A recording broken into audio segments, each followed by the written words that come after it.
Rocker MCK here, back with another video, and today is going to be a short video about my thoughts on how AEW as a company has been going so far. Now, as you know, in the past, I've said a couple times, I'm not the biggest fan of AEW, but I'm also not all for them for failing either. I'm kind of on the fence. And I'm going to go over some bullet points today about how their company could really succeed or what could actually tank them very soon. So to start, the first two pay-per-views, All In and Double for Nothing, did amazing. They brought in tons of sales, they capitalized on their hype correctly, and they had really good matches. Now here's the downside. Their last pay-per-view, Fight for the Fallen, didn't go over so well.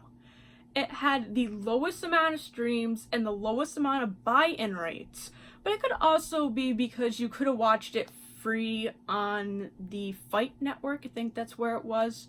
So watching it free instead of paying for it on a pay-per-view would definitely be why the buy rate was so low.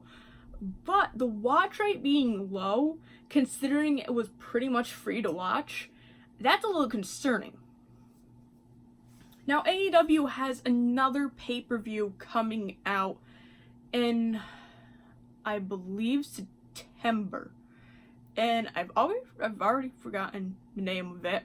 I know WWE is planning on going head-to-head with it, with either a NXT show or another Evolve show or something like that.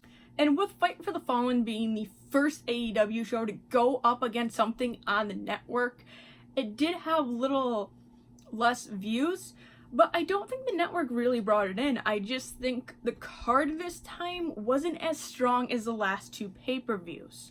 So overall, I think currently pay-per-view wise, they're doing really good. They stumbled a little bit with their last one, not because the quality in the matches were bad or the matchmaking. Maybe it was bad timing, but it did not receive the views and buy-in rate that it should have. So the next thing about AEW is they're having a huge announcement tomorrow with the TNT network about when they will be making their debut on the network, what day, what time slot. I will be making a video about that tomorrow, maybe up a little later because I work all day, but I definitely will be making a video on that.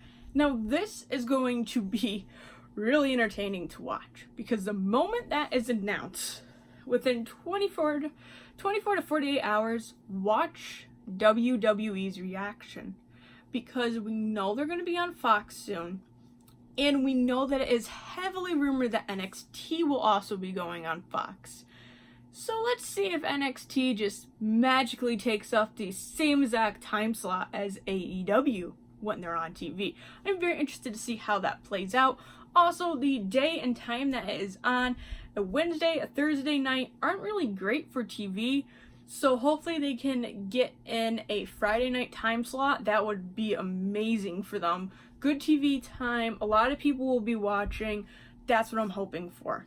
The last thing I want to talk about AEW is their talent pool.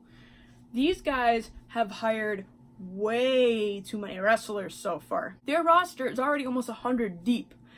And with there only being one show, 2 hours long, which is what is rumored for a 2-hour show, they're going to run into the same problem that Monday Night Raw and SmackDown has, where there's too many talent, not enough time, you can't put too many storylines on once or else people are just not going to want to watch anymore.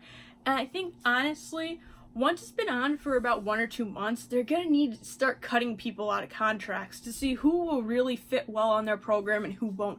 Otherwise, there's going to be a bunch of talent that we're going to see on like Battle Royal matches, on pay-per-views, or just here and there, and we're not going to know where they come from, and it's going to be really confusing. Now, about that, they have so many main eventers that, again, they kind of overdid it. They have the Young Bucks, Cody Rhodes, Kenny Omega, Chris Jericho, Jon Moxley, which is Dean Ambrose.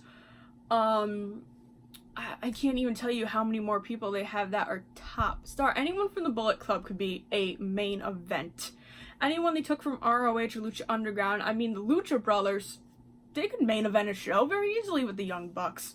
So there's so many times that they could run into a problem where main eventers are going to get pushed to the mid card or even below, just because there just isn't enough time on TV for them, or there isn't enough titles for them to fight for. This is the problem with WCW, and I really hope they cut their roster, maybe not by half, but just 25%, and maybe just talk to some of their top talent and be like, hey, we need you to just play the mid-card for so many months, and then we'll swap you out. That would be the only way I can think they can go about this. Overall, my thoughts on AEW right now is the way their TV show debuts, and it goes for about 6 months, is really going to determine the company. I think they should be successful all around. There's no reason not to be. Cody Rhodes is smart with not wanting to go head to head with the big four pay-per-views and letting Vince take those territories and not really stepping on Vince's toes too much.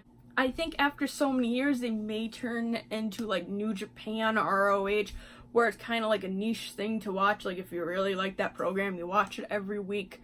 But I'm hoping they succeed. I'm hoping they stay on top. They can keep their TV contract. I know Lucha Underground had a huge problem with that. So that's kind of where I stand with AEW. I think their TV deal is going to make them or break them. Let me know what you think about what I talked about in the comments down below. Make sure to like this video and always subscribe.